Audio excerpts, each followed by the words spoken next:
మనం చెప్పుకోబోయే ఈ కథ త్రేతాయుగ కాలంలో ప్రారంభమైంది.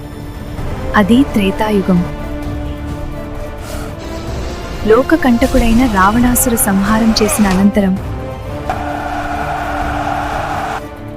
శ్రీరామచంద్రమూర్తి సీతా సమేతుడై తన పరివారంతో అయోధ్యకు పుష్పక విమానంలో పయనమవుతున్న సమయంలో దండకారణ్య ప్రాంతంలోని సుమంచగిరి పర్వత ప్రాంతానికి ఆ పుష్పక విమానం చేరుకున్నప్పుడు సీతారాములు అక్కడ గల ప్రకృతి సౌందర్యానికి పరవశించి వారు విడిది చేయటానికి అనువైన ప్రదేశంగా భావించారు.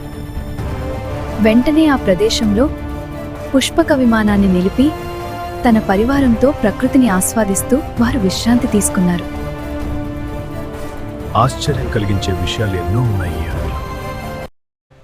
అక్కడ ఆంజనేయ స్వామితో నడుస్తున్నది వానర వైద్యులైన సుషేనుల వారు. వీరు రామరావణ యుద్ధంలో ఒక ముఖ్య పాత్ర పోషించారు.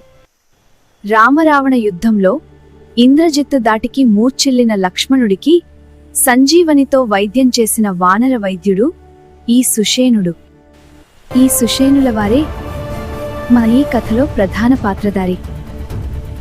మిగతా భాగం తరువాత ఎపిసోడ్లలో చూడగలరు. మరిన్ని వీడియోస్ కోసం దయచేసి మా పేజీని ఫాలో చేయండి.